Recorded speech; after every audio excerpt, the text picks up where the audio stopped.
bagaimana menempatkan zikir? Kan ada hadis afdalu dzikri la ilaha illallah, hadis Imam Tirmizi. Zikir paling afdal adalah la ilaha illallah. Zikir itu terjemahan. Kalau saya nerjemahin nggak begitu. Zikir paling lezat adalah la ilaha illallah. Ada zikir juga astagfirullah. Kapan ditempatkan? Zikir istighfar itu namanya zikir prakondisioning. Jadi sebelum kita menikmati kelezatan zikrullah la ilaha illallah, bersihkan dulu wadahnya. Ini gelas saya bersihkan dulu, baru saya tuang air. Airnya bersih, tempatnya kotor. Saya jijik Pak mau makan, mau minumnya. Benar ya?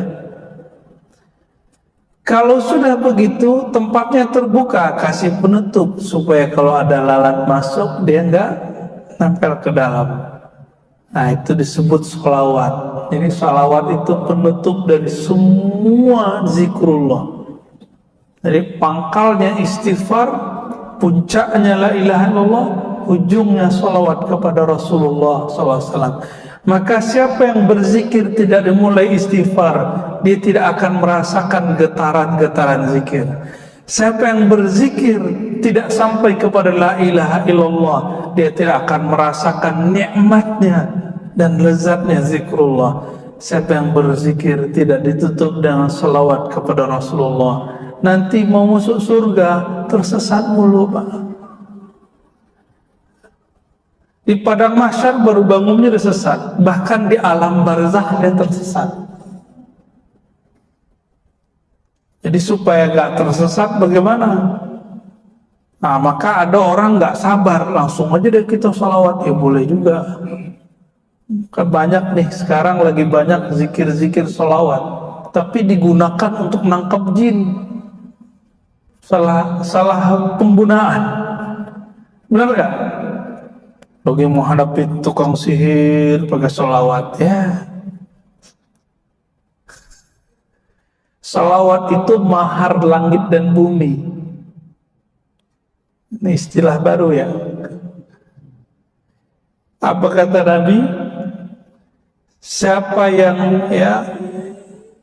yang berdiri dari satu majelis ya, walam yusalli alayya, dan tidak zikir kepadaku, maka baginya kerugian pada hari akhirat.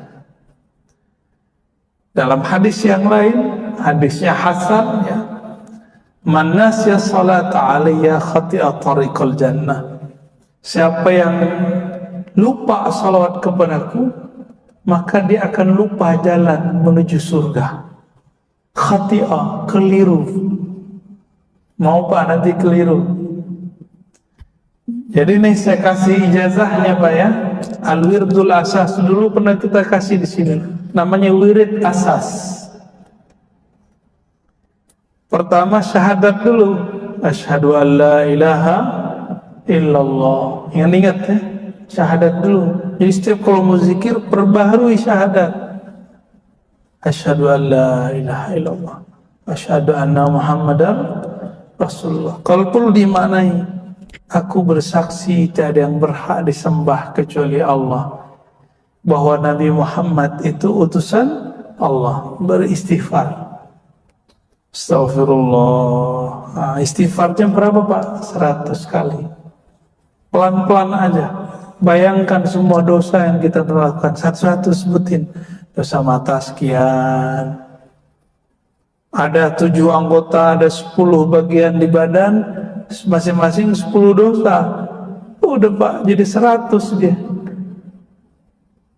Ya, inilah hakikat zikir Nabi. Beliau beristighfar setiap hari 100 kali. Bedanya beliau nggak punya dosa zahir, nggak punya dosa batin. Beliau menganggap kurang syukurnya sebagai dosa. Nabi itu sholat sebanyak-banyaknya. Kenapa? Beliau mengatakan, afala an akuna abdan syakura. Kenapa aku tidak boleh menjadi hamba yang bersyukur?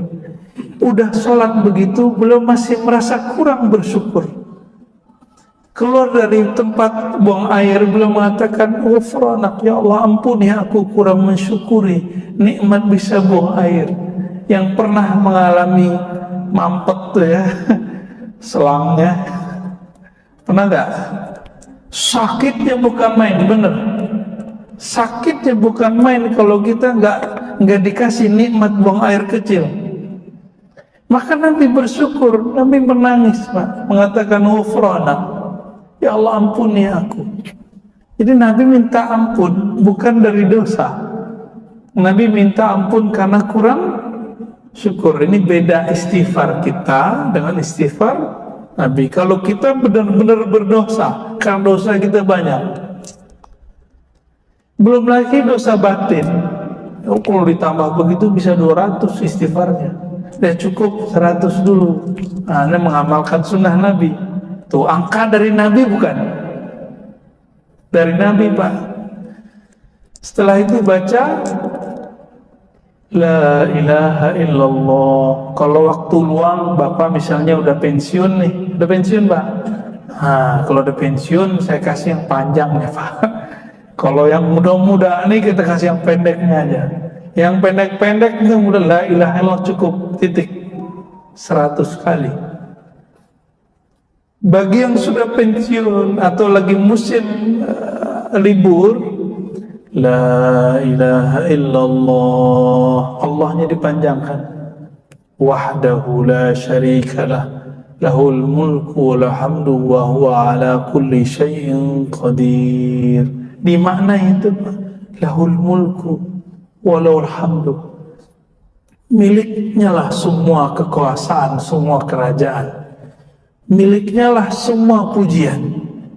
Maka kalau kita dipuji, yakinkan, i'tikadkan pujian itu kembali kepada Allah, baru boleh Pak nerima pujian. Jadi kapan kita nggak pantas menerima pujian? Kalau kita menganggap pujian buat kita, gitu. Tapi kalau kita dicaci maki orang, jangan yang dikembalikan kepada Allah. Itu emang kita Pak yang jelek, ya. Berapa kali? 100 kali. Beberapa masyayikh kita menambahkan yuhyi wa yumitu wa huwa ala kulli syai'in, dia menghidupkan yang mati. Tapi di hadisnya begitu doang. La ilaha illallah wa la syarikalah, lahul mulku wal hamdu wa huwa ala kulli syai'in qadir. Dia berkuasa atas segala sesuatu. Ini dibaca, intinya ada di la ilaha illallah. Kalau Bapak nggak fokus di kalimat setelahnya, cukup baca la ilaha illallah. Berapa kali? 100 kali. Yang nggak sempat lagi duduk, habis sholat, buru-buru mau kerja, ya di motor, di mobil, boleh. Ya. Terus yang ketiga, karena semua zikir tanpa sholawat tidak sampai kepada Allah, maka wajib sholawat. Jadi sholawat itu bagi saya bukan sunat Pak. Yang bilang sunat udah lewat udah ya. Sholawat itu wajib hukumnya. Kenapa wajib? Bahkan lebih wajib dari sholat. Sholawat itu lebih wajib dari sholat. Kalau nggak ada sholawat, sholawat nggak naik. Kalau nggak ada sholawat, sholat tidak naik. Baru dengar antum ya, sholawat lebih wajib dari sholat. Bid'ah kan nih? Yang sering dibaca oleh imam, Inna Allaha wa malaikatahu yusalluna ala nabi. Sesungguhnya Allah dan para malaikat bersalawat kepada Nabi. Wahai orang beriman, ya allazina amanu sallu alaihi wa sallimu taslima. Wahai orang beriman, kalau engkau percaya kepada Allah, percaya malaikat Allah, bersalawatlah kepadanya dan ucapkan salam rindumu. Allah sholat nggak Pak? Sholat kayak kita nggak Allah? Saya mau nanya serius, jawab dong. Allah sholat subuh nggak? Allah haji nggak? Allah zakat nggak? Enggak ya? Tapi Allah sholawat. Jika Allah bersolawat, maka sholawat itu apanya sholat? Sholawat itu adalah kendaraan sholat untuk naik ke hadirat Allah Subhanahu wa ta'ala. Kita nyebut naik bukan berarti Allah bertempat tinggi ya. Nanti ada pembahasan khusus ya. Pertemuan di mana? Oh bukan di sini ya. Di Duri. Ya udah di sini aja kita jelasin ya. Allah itu maha tinggi mutlak, tapi bukan tinggi arah dan tempat. Kau wajib meyakini Allah maha tinggi, kan namanya alim. Karena ia bukanlah benda, maka ketinggiannya bukan arah.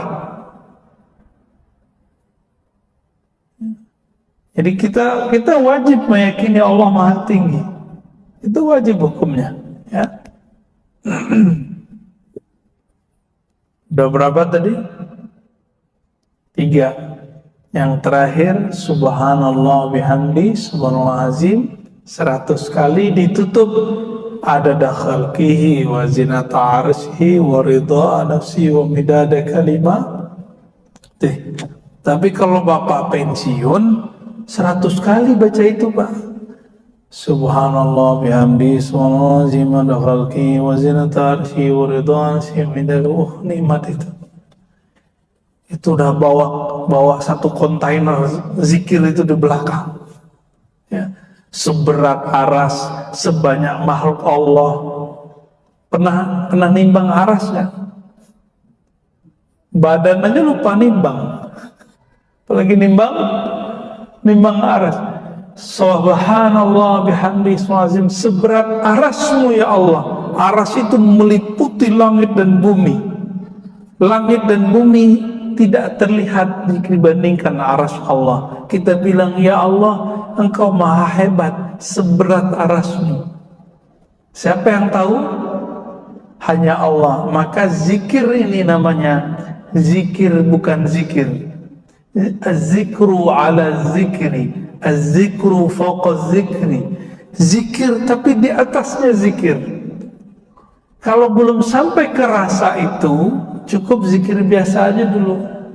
Jadi kalau belum muncul nih rasa alam semesta berzikir, maka lebih afdol zikir subhanallah bihamdi subhanallah azim tanpa tambahan.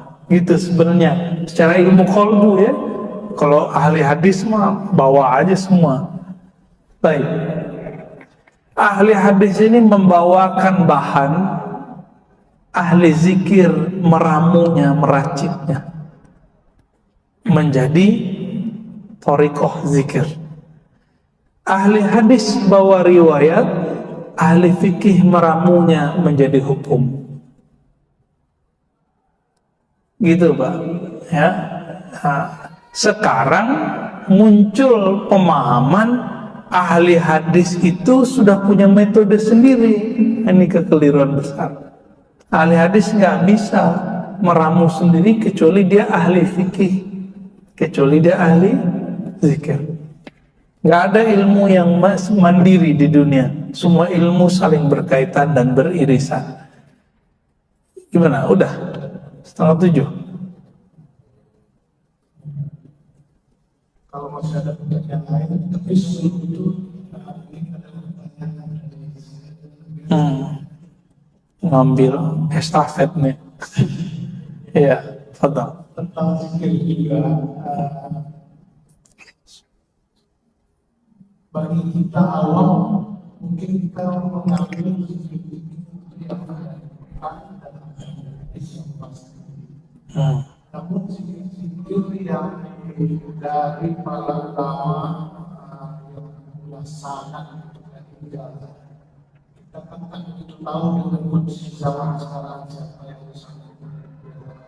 Yang pertanyaan saya, apakah kita termasuk bersalah andaikan kita dengar hanya dari online, dari TV atau dari selama di apa namanya ya di forum yang kita tidak kenal dan langsung berjumpa dengan guru.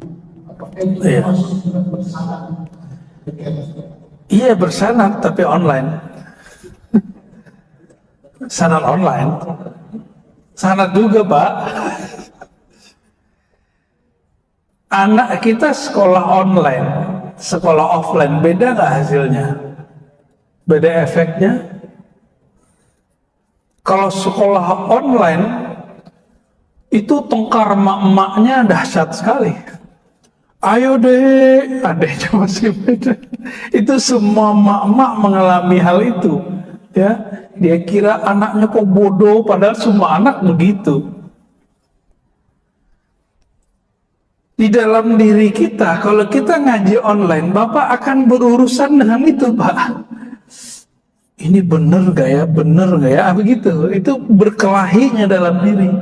Tapi kalau ketemu guru yang mumpuni, hilang semua itu. Karena dalil itu ada pada diri guru. Dalil yang hidup namanya guru yang bersanad. Dalil yang tertulis kitab.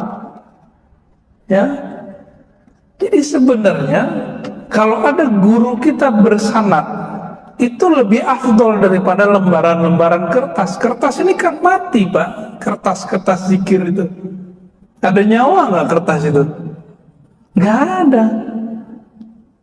Yang ada nyawa si kolbu ulama ini.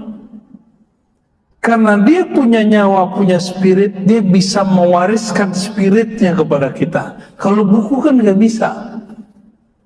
Masa kirim Fatihahnya ke kertas kan? Tidak kirtos, nggak bisa. Online, bagaimana online? Ya, karena zaman ini ilmu mudah, maka orang sekarang bisa ngambil ilmu apa aja dengan mudah. Tapi saya ingatkan, kalau belum kenal gurunya, belum dapat izin darinya, terus ngamalin zikir via online, yang zikirnya bukan diambil dari Quran dan Sunnah, saya khawatir baru cerita khodam-khodam tadi itu terjadi.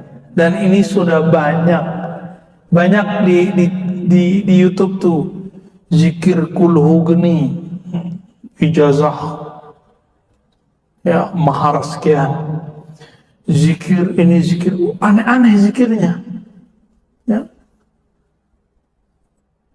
Akhirnya apa yang terjadi?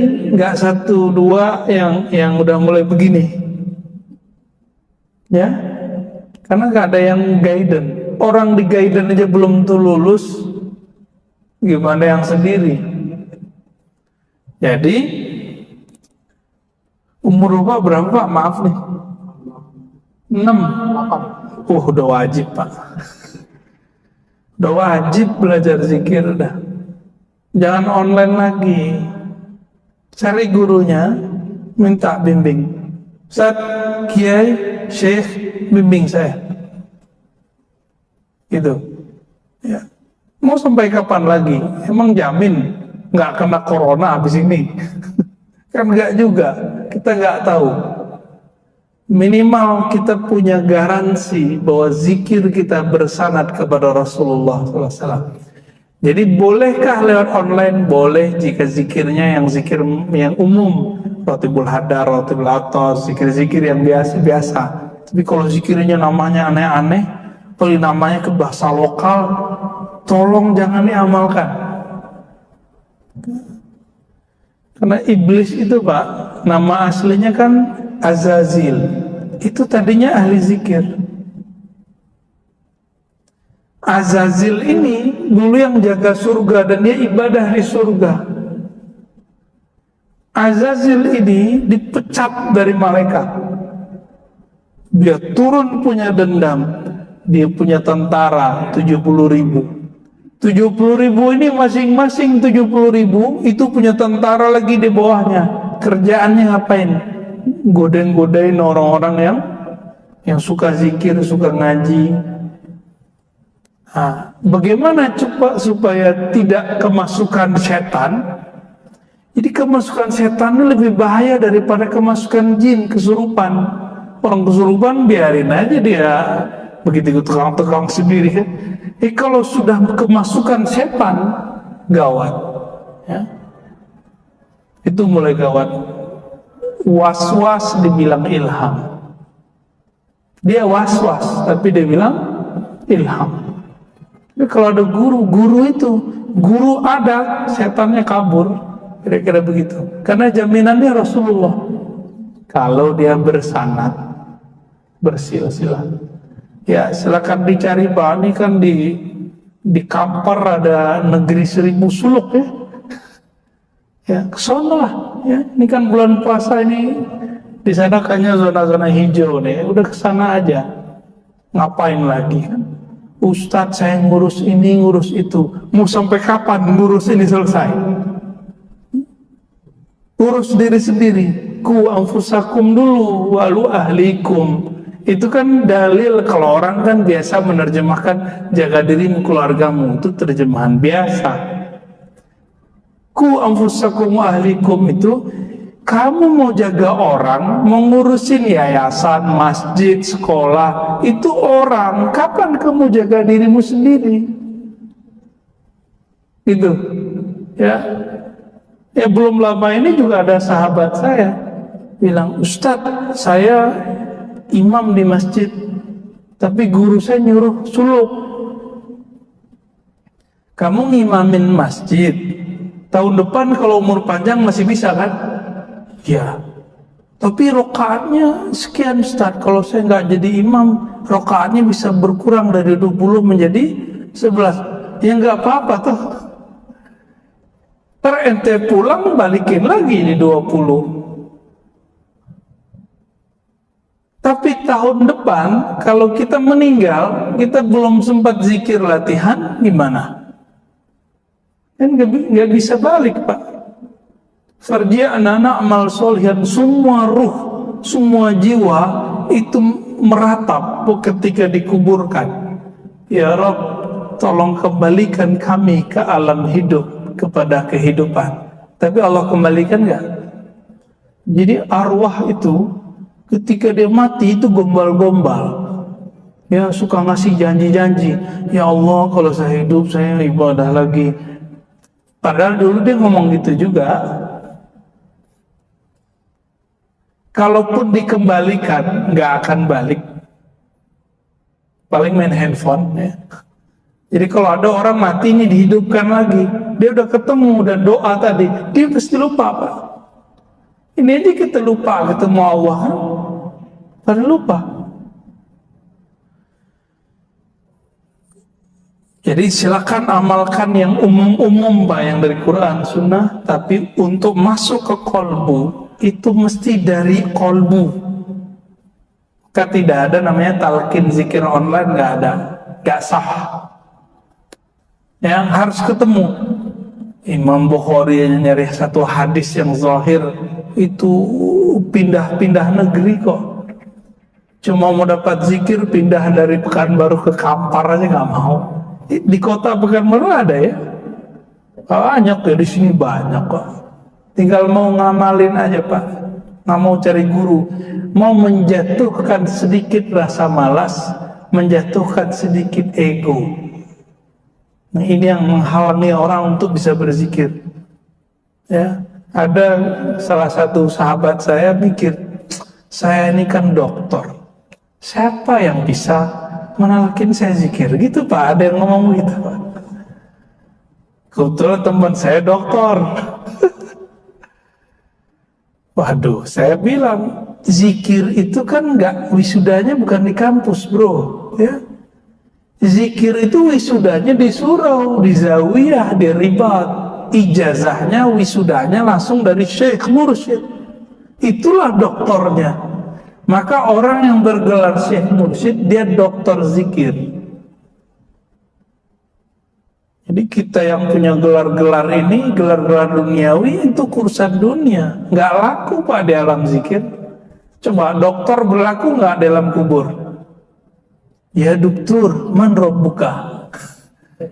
Hei dokter, siapa Tuhanmu? Ada nggak hadis begitu ntar? Nggak laku. Gelar itu cuma berlaku di kampus. Nggak laku di masjid aja nggak laku. Dokter nggak laku kan? Ada dokter nggak lancar baca kulhu nggak bisa jadi imam, Pak. Udah Pak ya? Gimana? Udah.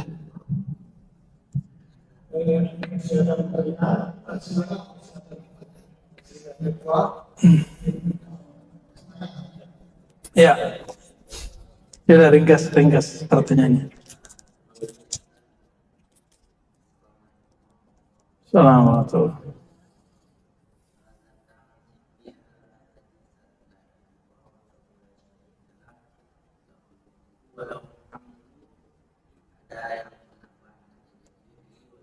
Hmm.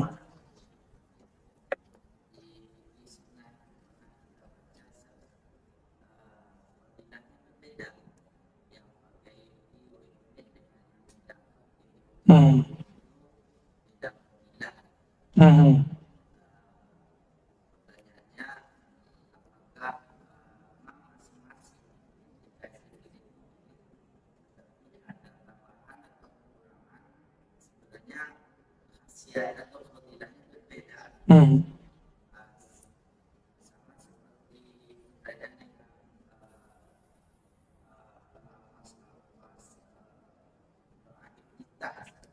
Hmm.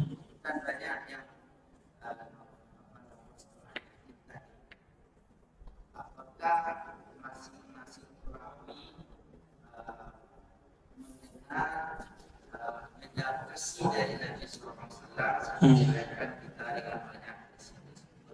Atau itu tergantung kepada kekuatan perawi sendiri atau kekuatan sahabat apabila mereka sehingga itu disampaikan kepada kita.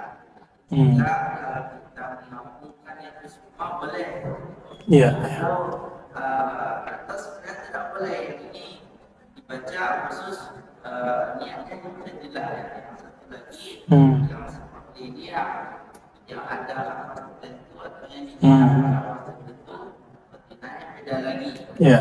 Itu khasiatnya beda lagi. Baik. Ya, dua-duanya benar Ustaz. Ya. Jadi Nabi kasih contoh, man qala la ilaha illallah wahdahu la syarika lah lahul mulku wal hamdu wa huwa ala kulli syai'in qadir. Lalu ada tambahan yuhyi wa yumiit. Al-ajru ala qadri ta'ab, begitu kaidahnya. Diambil dari hadis Abu Daud tentang kisah Sayyidah Aisyah. Rahasia dari ganjaran pahala itu berdasarkan kadar lelahnya orang beramal. Orang yang baca yuhyi wa yumiit lebih banyak gak usaha effortnya daripada yang gak pakai. Saya cuma baca la ilaha illallah, beda gak dengan yang nambah lahul mulku? Beda ya? Begitulah kira-kira. Maka imam kita, para imam kita sepakat, beda zikrullah, beda natijah zikir. Beda zikrullah, beda efek zikir.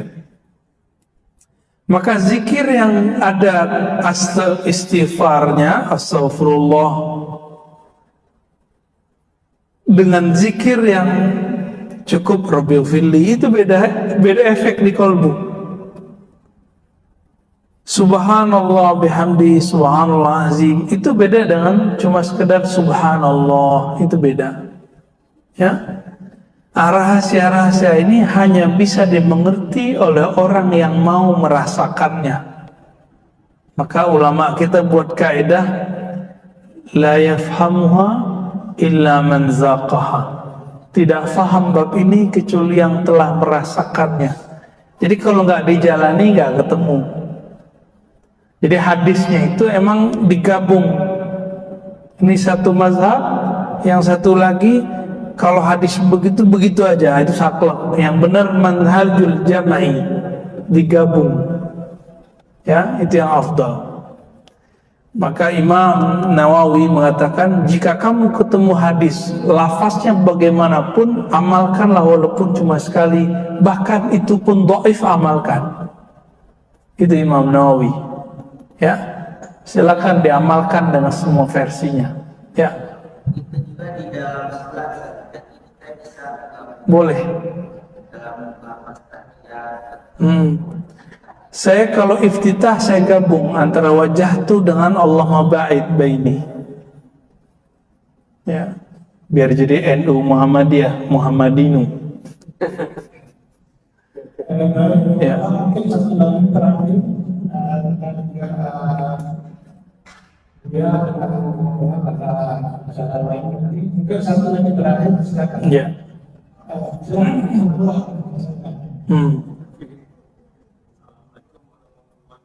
Assalamualaikum.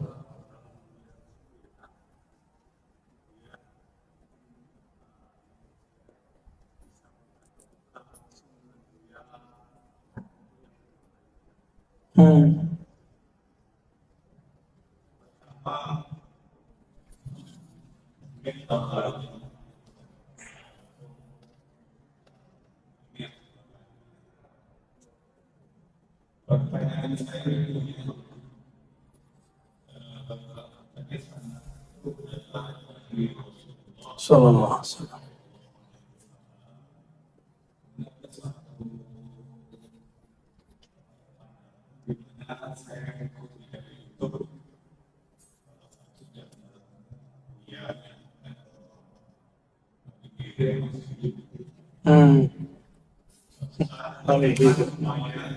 Iya.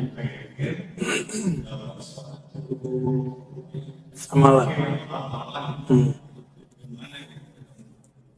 Iya, iya.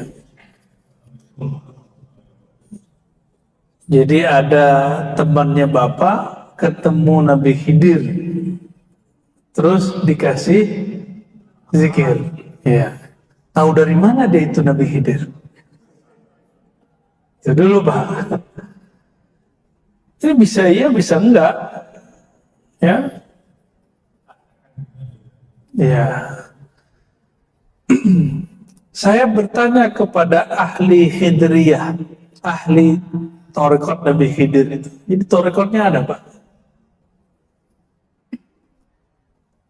Kalau kita mengalami kejadian ini, tahu dari mana kalau ini beneran Nabi Khidir atau itu setan? Kata beliau, istafti qalbak, tanya hatimu, sirmu. Sir di dalam jiwamu itu tahu bahwa ini setan atau bukan setan. Maka Nabi Muhammad mengatakan, man ra'ani fil manam faqad ra'ani fa inna syaitan la yatamassalu bi. Siapa yang mimpi ketemu aku, itu sirnya yang mimpi, Pak. Begitulah ketemu semua para nabi. Jadi tidak hanya Nabi Muhammad sebenarnya, tapi semua para nabi tidak bisa diserupai oleh setan. Tapi ulama kita ikhtilaf, beda pendapat. Apakah setan bisa menyerupai wali? Yang benar bisa. Jadi setan bisa menyerupai wali, tapi tidak bisa menyerupai nabi. Kecuali ulamanya kita tahu namanya dan ulamanya pewaris dan kita bersanad kepada ulama tersebut, insya Allah itu garansinya. Bagaimana dengan Nabi Khidir? Nabi Khidir ini kan gurunya para nabi. Nabi sudah nggak ada, maka sekarang dia jadi gurunya para wali. Kalau calon-calon wali itu beruntung dia ketemu Nabi Allah Khidir. Nabi Musa aja berguru ke Nabi Khidir, masa wali enggak? Oh enggak ada Ustaz, semua orang terdahulu udah mati. Ya itu pemahaman ente, kan ayatnya enggak ngomong tentang Nabi Khidir mati. Ya. Kalau begitu setan seharusnya sudah mati dong, iblis sudah mati dong, jin sudah mati. Enggak. jin itu kalau enggak dia berperang sesama mereka atau terbunuh karena berperang dengan manusia, dia enggak mati-mati Pak, jin. Lebih mulia Nabi Khidir apa jin? Ya, Nabi Khidir itu kan tinggalnya di laut. Kita nggak tahu di mana lautnya. Dan sangat mungkin ada seseorang bertemu Nabi Allah Khidir lalu dikasih ijazah. Apa status ijazahnya? Ijazah zikirnya ini berlaku untuk dirinya sendiri. Ya, boleh nggak diamalkan? Boleh, karena dia setaraf dengan ilham. Ilham, mimpi, ketemu Nabi, ini berlaku untuk diri sendiri. Ya, boleh nggak diamalkan orang? Nah, proses pengajaran ke orang nanti ada proses panjang, ada proses tashihnya. Nanti dalam waktu kita bahas. Ini nggak ada tema bahas Khidir kan? Oh, berarti nanti kalau umur kita panjang, nggak ada halangan kita bahas. Pembahasan khusus Pak. Saya bedah kitab kecil, kita buat daurah nanti ya. Kajian tentang riwayat Nabi Khidir. Karya Imam Ibn Hajar insyaallah. Baik, ya, ya. Oh Pak Imam nih, spesial nih.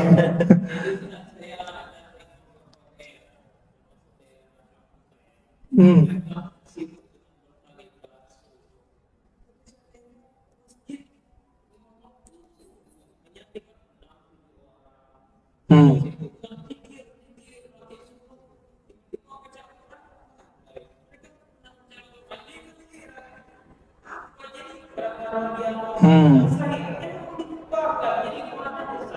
Itu salah tarekatnya atau salah dia?